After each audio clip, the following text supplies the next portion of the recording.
မရှိရပစ္စည်းလေးတွေနဲ့ထမင်းပေါင်းအိုးနဲ့အလွယ်တကူငှက်ပြောကိတ်ကလေးလှုပ်စားဖြစ်ပါတယ်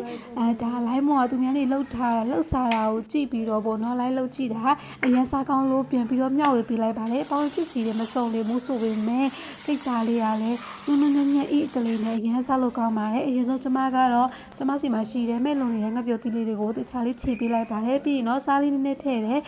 တကြားကိုကြတော့၄စွန်းလောက်ထည့်ပေးလိုက်ပါတယ်တကြားကအချိုးကြိုက်တယ်လို့ထည့်ပေါ့နော်ကျမအချိုးရမ်းကြီးမကြိုက်လို့မလို့တကြားကိုလည်းနည်းနည်းလေး short ထည့်ထားပါတယ်ပြီးလို့ရှိရင်တော့ကြောက်ကိုကြ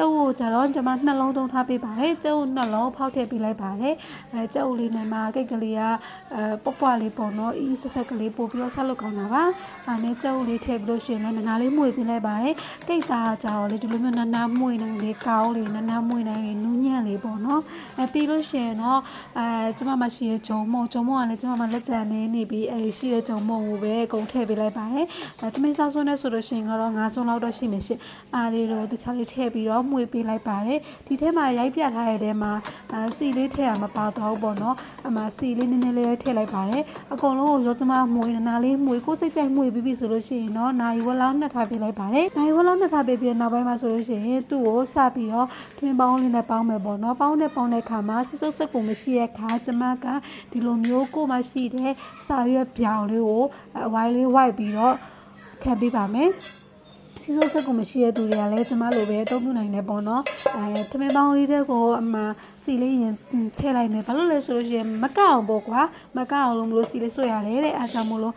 မကအောင်စီလေးဆွတ်ပေးလိုက်တယ်ပြီးလို့ရှိရင်အပေါ်ကနေပြီးတော့စော်နာကဖြတ်ထားတဲ့စက်ကူလေးကိုထည့်ပေးလိုက်တယ်တခြားလေးနှက်ထားတဲ့မုန်သားလေးတွေကိုလည်းအမှလောက်ထည့်ပေးလိုက်တယ်ကဲဒါဆိုလို့ရှိရင်တော့ကျမတို့ရဲ့ဟာလေးကစပြီးတော့ချက်လို့ရပြီပေါ့နော်သူ့ကိုကြောက်လေချက်နေတော့မှဆိုလို့ရှိရင်ကိတ်သားလေးကနက်ပြီလား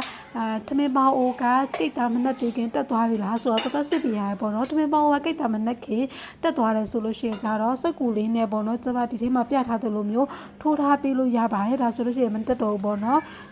ထမင်းပေါင်းအပူရှင်မမူတည်ပြီးတော့ဒါကတော့အချိန်ကတော့ကွာမှာပါကျမကတော့မိနစ်20လောက်တော့ပေါင်းလိုက်ရတယ်ပေါ့နော်အမှကိတ်သားလေးနဲ့မနက်ကိုခရီးလေးနဲ့တေချာလေးထိုးပြီးတော့စမ်းကြည့်လိုက်ပါတယ်ကဲကိတ်သားလေးလည်းဒါဆိုရင်ကတော့နှက်သွားပါပြီကိတ်သားလေးနှက်သွားပြီဆိုတော့ကျတော့ကျမကပကံများလေးတဲ့ကိုတခြားလေးမှောက်ပြီးတော့ထည့်ပေးလိုက်တယ်အမှထမင်းပေါင်းကိုလည်းလုံးဝမကတ်သွားဘူးကိတ်သားလေးကနုညံ့ညံ့အေးဆက်ကလေးနဲ့အရန်ကိုစားလို့ကောင်းပါရဲ့ရှင်လုံးဝလွယ်ကူပြီးတော့ရတာလည်းရှိတယ်ပေါင်းပစ္စည်းကလည်းနည်းနည်းလေးနဲ့မို့လို့အလွယ်တကူလှုပ်စားလို့ရပါတယ်လိုက်လှုပ်စားကြည့်ကြပါဦးနော်အိမ်မှာငှက်ပြုတ်ပြီးအမေ့လုံးလာရှင်မပြည့်လိုက်နဲ့နော်တိုင်းလှုပ်စားကြည့်ပါနောက်တစ်ဗီဒီယိုဒီမှာတွေ့ကြမယ်တန်း